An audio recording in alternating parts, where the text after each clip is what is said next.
Making a smart home is tough, and there's so many things that I wish I thought of to make sure that my smart home was always running flawlessly. But I've been neglecting my smart home and haven't really had the chance to take care of it as well as I should have. So I'm going to be fixing some of that and try to help you with what not to do to save you some future headaches.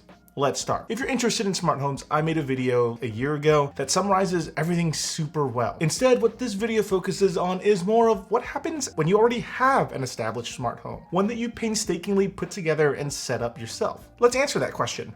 What now? What I learned fast was that this wasn't a set it and forget it kind of thing. Just like how regular light bulbs, air conditioning units, ceiling fans, and blinds may need repair or maintenance, so do your smart home lights, thermostats, switches, and plugs. There will be times where you need to replace batteries, do software updates, or reconnect stuff back on Wi-Fi, because one non-functioning smart device could impact everything else that you have going on in your smart home and make a terrible experience for everyone in your house, not just yourself. And these people will then tell you, you should have just done things the old-fashioned way and make things non-smart instead of spending money on this smart crap. So please, make some time once a month, maybe even 30 minutes, just fixing or maintaining all of the smart home stuff that needs it. Because if you don't, you'll hear it from someone else or be frustrated at yourself for not handling it sooner. Now, if you're looking to up your smart home game and keep your physical space clean at the same time, you might want to look at today's sponsor, Shark, and their new PowerDetect 2-in-1 robot vacuum and mop. It does a great job cleaning dirt and even my dog's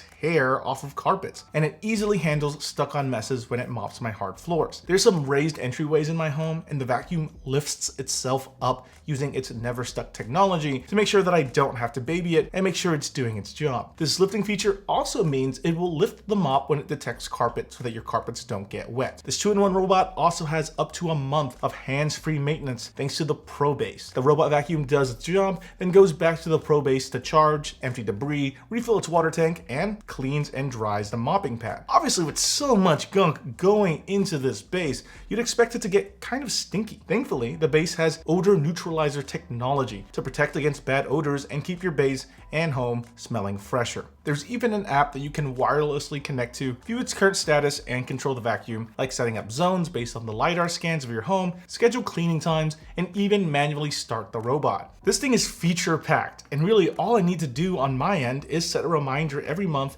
just like I do with my smart home, that I need to maintain this robot vacuum. It cleans well, and I find myself reaching out to grab my stick vacuum and mop way less often because the PowerDetect has been so reliable. Suction strength is good with its dirt detect feature that adjusts the power depending on the amount of dirt that it sees, and the vacuum and base are much quieter than I expected, which is pretty important if you're doing stuff around the house. So if you're interested in the Shark PowerDetect Never Touch Pro Robot Vacuum and Mop, check out the link in the video description below. And thanks again to Shark for sponsoring this portion of the video. The larger your smart home becomes, the more devices you have pinging back to your Wi-Fi access point. This means you're slowly adding to all the different Wi-Fi signals in your home. Just imagine your home as an auditorium, and each smart home device as a person who's talking. The more people you have talking, the harder it is to hear each individual person.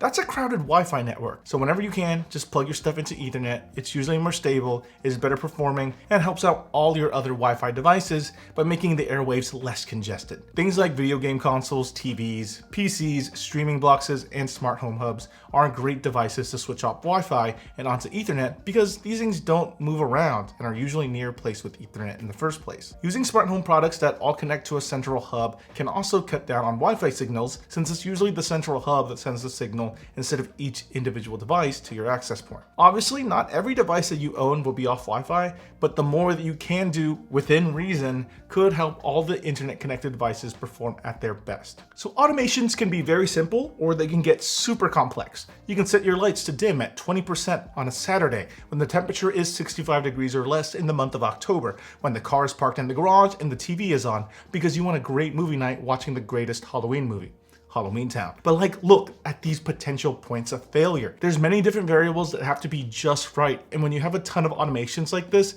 it might just make life more difficult instead of easier. Obviously, the rule I mentioned is very niche and very specific in nature, but you know what I mean though. Someone could come up with many rules that are very similar in nature that do very specific tasks only when a bunch of parameters are in place. If you decide to go that route, that's a ton more rules you have to maintain. And will the other people in your home remember all these different complex rules and how to trigger these automations? or just you? Because if it was just you, was it worth the struggle of getting it working only to get so little use out of it? Instead, I focused on more simple things that could dramatically improve the quality of your life, like turning on lights when it's close to sunset when you get home, or activating indoor cameras when you leave the home, or turning on the ceiling fan when the room is a little warm and it detects movement. All these are all useful things that we do frequently and can save us a little bit of time each day. All right, but once these rules are set though, they shouldn't stay stagnant. People change over time. You change majors, jobs, roommates, relationships, homes, children, whatever. We change a lot, and so do the people around us. So it just makes sense that our habits do too. So along with your habits changing, so will your automations to adapt to those habits. So along with monthly maintenance, I would say maybe once every 6 months or a year, do the most difficult thing everyone dreads. Think about your life. What's changed, and how that change could change how you use your smart home. This could lead you to adjusting these rules to better fit your life, or create new ones to better suit them. I'm not saying spend a few hours overthinking things, just maybe 30 minutes to reflect and really think if something is working out properly and adjust it accordingly. I'm just not trying to get everyone into their midlife existential dread over here. And the last thing that I think about is making sure that I consolidate my smart home. Every smart home item you buy from a new brand is another device that requires its own app, login information, and setup, and potentially a new hub. And it sucks. It really sucks. On my phone, I have pages and pages of smart home apps that are supposed to make my life easier. But is it really easier with the million different apps I have to keep track of and update to make sure my devices are working to the best of their ability? Sure, all these different apps integrate into my preferred smart home platform, but there's unique features that can only be accessed through their apps instead. So I need to keep each individual app just in case I need to use those features. So be very intentional with what you end up purchasing so that you can cut down on the number of different brands that you're using so that you don't end up with a large list of apps, but instead have a short list of manageable apps. To be honest, you will most likely end up with devices that might require their own app, and that's fine. I own quite a few devices like that, but cutting down where you can will make managing everything so much more efficient and easy on you when it's time to tinker. I mean, there's 1,000,001 different smart lights and different smart plug brands, right? Do you really need to collect them all? You really only need to stick to one that suits you the best. And of course, I would pay attention to the compatibility of the smart home products that you buy. Sure, you may be using Alexa right now, but what if you want to switch to Google Home or Apple Home because they got some crazy new features that just made Alexa irrelevant? You'd then have to buy new devices to replace your old ones, or would have to rely on third-party integrations like Home Assistant to fix this. But while I love mentioning Home Assistant for tinkerers, that in itself requires maintenance, wouldn't have 100% uptime, and having 100% compatibility isn't guaranteed there either. So try to make sure that what you're purchasing at least supports the 3 major smart home platforms, and even better, Matter, which works with all of them for the widest range of compatibility. Okay, we're pretty deep into this video now, and just now am I realizing that all of these tips revolve around simplifying a smart home. And really, I think that ended up perfectly. The thing is, the more items you add into your smart home, the more complex that things get, and your smart home just gets harder to manage and maintain due to that complexity and inflexibility. At the end of the day, what really matters is making sure all this stuff works for you and your family or your roommates or whoever lives with you. Because if you overcomplicate it, you're gonna have a bad time and it's gonna be tough to maintain. Just keep it simple.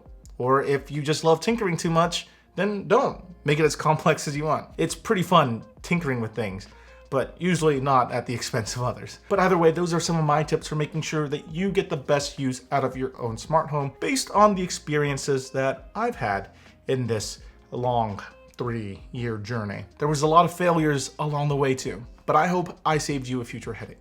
Anyway, what do you personally think? Were these tips helpful? Were any of them unhelpful? Why?